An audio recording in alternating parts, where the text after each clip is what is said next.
Billing അല്ലേ?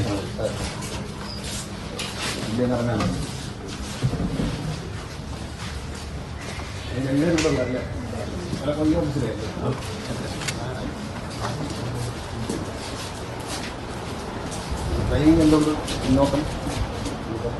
എത്ര background ഉണ്ട് ട്രെയിനിങ് ടെസ്റ്റ്? ഇവിടെ 5000 ജില്ലയിൽ. അപ്പം അവരെ കൊണ്ട് തന്നെ അത് ചെയ്യിക്കുകയും അവർ തമ്മിലുള്ള മത്സരം ഒഴിവാകുന്ന അവർക്കും നല്ലതാണ്, നാട്ടുകാർക്കും നല്ലതാണ്. ഈ മത്സരം ഓട്ടോ വഴിയ മരണം അപകടങ്ങൾ കുറഞ്ഞു. അപ്പോൾ അതിനുവേണ്ടി നിങ്ങൾ അവരെ ബോധവൽക്കരിച്ച് രംഗത്തേക്ക് കൊണ്ടുവരിക. അവരെ കൊണ്ട് തന്നെ ചിറ്റൂർ താലൂക്കിൽ പാലക്കാട് 3 സ്ഥലങ്ങളിൽ ചെയ്തിട്ടുണ്ട്. അതെങ്ങനെയാണെന്ന് പാലക്കാട് ആർട്ടിയോട് സംസാരിച്ചിട്ട് അവരുമായി ബന്ധപ്പെട്ട് ഇവരെ കൊണ്ടത് ചെയ്യിക്കണം എന്നാണ് പറയാനുള്ളത്. കാരണം അവർ ചെയ്യുകയാണെങ്കിൽ നമുക്ക് സന്തോഷം, നമ്മൾ അവരെ ഉപദ്രവിക്കുന്നില്ല.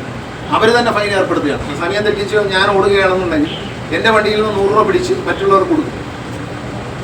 അപ്പോൾ അതൊരു നല്ല സംവിധാനമായി അവർ വിജയകരമായി ഇപ്പം നടത്തുന്നുണ്ട്. അവർക്ക് അത് ഒറ്റപ്പാലം താലൂക്കിലും ചിറ്റൂർ ആലത്തൂർ ഭാഗത്തെല്ലാം ഇത് നടപ്പിൽ വന്നു കഴിഞ്ഞു. അപ്പോൾ അതുപോലെ നമ്മളും നടപ്പിലാണ്. മലപ്പുറം ജില്ലയിൽ അവരെ പറഞ്ഞ് മനസ്സിലാക്കി, ആരെയും ബലം പ്രയോഗിച്ചല്ല, നമ്മൾ പറഞ്ഞാൽ അവർക്ക് മനസ്സിലാക്കാൻ തയ്യാറ ആളുകളുണ്ട്. അത് നിങ്ങൾ കാര്യമാക്കണ്ട.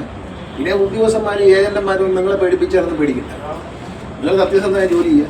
ഞാൻ മന്ത്രിയായിരിക്കെ ഒരു കാരണവശാലും അത്തരം കാര്യങ്ങളിൽ യാതൊരു അപകടവും പേടിക്കില്ല. സത്യസന്ധമായി പ്രവർത്തിക്കുന്നതാണ് യാതൊരു പേടിക്കില്ല. ഇല്ലാത്തവരൊന്നും ഭയക്കുന്നത് നല്ലതാണ്. സത്യസന്ധമായി പ്രവർത്തിക്കുന്നവർക്ക് ആരെയും ഭയക്കണ്ട. നിങ്ങളെ പേടിപ്പിക്കുക, ഞങ്ങളുടെ മന്ത്രിക്ക് പരാതി, അങ്ങനെ കള്ളപ്പരാതി ഒന്നും സ്വീകരിക്കുന്ന ആളല്ല ഞാൻ. അങ്ങനെയൊന്നും സ്വീകരിക്കില്ല. കൃത്യമായി ഒരാൾ കുറ്റം ചെയ്തിട്ടുണ്ടോ എന്ന് അന്വേഷിച്ച്, കുറ്റം ചെയ്തിട്ടുണ്ടെങ്കിൽ അയാളെ സഹായിക്കാൻ ഒരു പരിചയമില്ലാത്ത സഹായിച്ച ഒരാളെൻ്റെ പുറമെ മുമ്പിൽ നിങ്ങൾക്ക് അദ്ദേഹത്തോട് ചോദിക്കാം. ഒരു പരിചയമില്ല, ആരും ശുപാർശയുമില്ല. ഒരു കേസ് കണ്ടപ്പോൾ, ഒരു ഫയൽ കണ്ടപ്പോൾ ഇത് ശരിയല്ല എന്നെനിക്ക് തോന്നി. ആ ആളിൻ്റെ നിരപരാധിത്വം തെളിയിക്കാൻ ഞാൻ അവസരം കൊടുക്കും.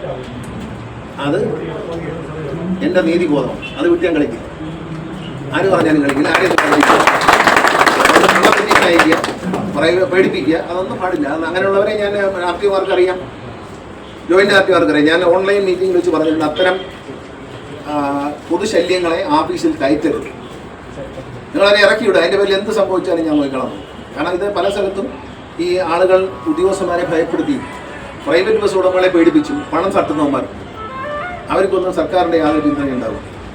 നിങ്ങൾ നീതിപൂർവ്വം ജോലി ചെയ്യുക, ശരിയായിട്ട് ജോലി ചെയ്യുക, ആരെയും ഭയപ്പെടേണ്ടതില്ല എന്ന് മാത്രമേ അവസരത്തിൽ പറയാനുള്ളൂ. നിങ്ങൾ നല്ല പ്രവർത്തനം കാഴ്ചവെക്കണം. മലപ്പുറം ജില്ലയിലെ ഈ ലൈസൻസിൻ്റെ ഒരു ബാക്ക്ലോഗ് മാത്രം നമുക്കുള്ളത്. അത് അസൗകര്യങ്ങൾ ഒരുപാടുണ്ട്. നമുക്ക് കൂടുതൽ ഉദ്യോഗസ്ഥന്മാരെ ഇവിടേക്ക് കൊണ്ടുവന്നുണ്ട്. അല്ലെങ്കിൽ ഞാൻ ആർട്ടിയോടും ജോയിൻ്റ് ആർട്ടിയോടും പറയുന്നത്, വേറെ ഇപ്പോഴുള്ള ഗ്രൗണ്ട് അല്ലാതെ ഏതെങ്കിലും സ്കൂളിൻ്റെ ഗ്രൗണ്ട് അടക്കം നമുക്ക് ഗ്രൗണ്ടുകൾ ലഭ്യമാക്കാമെങ്കിൽ ഞാൻ കൂടുതൽ ആളുകളെ തരാം.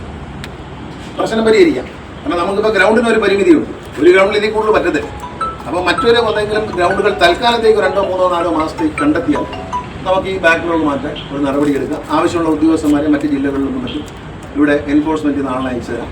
MBA ME എണ്ണം കൂട്ടി തരാം. ഒരു ഗ്രൗണ്ടുകൾ 2-3 ഇവിടെ എൻ്റെ മലപ്പുറം ടൗണിൽ തന്നെ വേണമെന്നില്ല. അങ്ങോട്ടും ഇങ്ങോട്ടും മാറിയാൽ നിങ്ങൾ മറ്റ് ഏതെങ്കിലും RT ഓഫീസിൻ്റെ ജോയിൻ്റ് RT ഓഫീസിൻ്റെ പരിധിയിലേക്ക് കയറിയാൽ അവിടെ നിങ്ങൾ സ്ഥലം കണ്ടുപിടിച്ച് പറഞ്ഞു കഴിഞ്ഞാൽ അവിടെ വെച്ച് നമുക്ക് ടെസ്റ്റ് കണ്ടക്ട് ചെയ്യും. ഇത്രയും കാര്യങ്ങളായി പറയുന്നത് വളരെ സന്തോഷം. ഇവിടെ വന്ന് എല്ലാവരും കാണാൻ കഴിഞ്ഞതിലൂടെ സന്തോഷം. വളരെ വൈകി വളരെ സന്തോഷത്തോടെ എല്ലാവർക്കും എല്ലാ നന്മകളും നേരും.